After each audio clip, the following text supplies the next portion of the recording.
સાંતલપુર તાલુકાના જજામ ગામ ખાતે ભારતીય જનતા પાર્ટીના આગેવાન ઠાકોર સમાજના અગ્રણી ધીરાજી લવિંગજી ઠાકોરના ભાઈના બોલામણા પ્રસંગે પાટણ જિલ્લાના સંસદ સભ્ય ભારતસિંહ ડાભી તેમજ અન્ય કાર્યકર્તાઓએ આપી હતી હાજરી। આ પ્રસંગે ભાજપના આગેવાનો મોટી સંખ્યામાં ઉપસ્થિત રહેતા શક્તિ પ્રદર્શન આવનારી તાલુકા પંચાયત અને જિલ્લા પંચાયતમાં બની શકે તેવા દ્રશ્યો જોવા મળ્યા હતા। ધીરાજી ઠાકોરે ભાજપ ઉપરથી લડી શકે અને જિલ્લા પંચાયત અથવા તાલુકા પંચાયત પાટણ જિલ્લાના સાંતલપુર તાલુકાના જજામ ગામ ખાતે ભારતીય જનતા પાર્ટીના અને ક્ષત્રિય ઠાકોર સમાજના આગેવાન ધીરાજી લવિંગજી ઠાકોરના ભાઈના બોલામણા પ્રસંગે મોટી સંખ્યામાં લોકો ઉપસ્થિત રહ્યા હતા। જે કેસની ગુજરાતી સાથે મનુ ઠક્કર, રાધનપુર।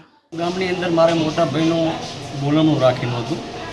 એની અંદર આપણા પાટણ જિલ્લાના સાંસદ શ્રી ભરતભાઈ ડાભી સાહેબ શ્રી અને 18 આલમના રાધનપુર સાંતલપુર સમય અને ડૉક્ટરો આનંદભાઈ ડૉક્ટર બધા વધાર્યા। એ બદલ હું સર્વનો આભાર માનું છું।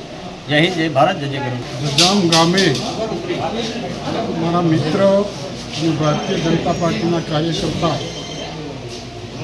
ધીરાજીભાઈના મોટા ભાઈના બોલામણા પ્રસંગે ઉપસ્થિત રહેવાનું થયું। 18 આલમના લોકો કાર્યકર્તાઓ જોડે બેસવાનું થયું। આ વિસ્તારમાં ખૂબ વરસાદના કારણે પાણીના પૂરની પરિસ્થિતિમાં પણ મેં મુલાકાત લીધી હતી।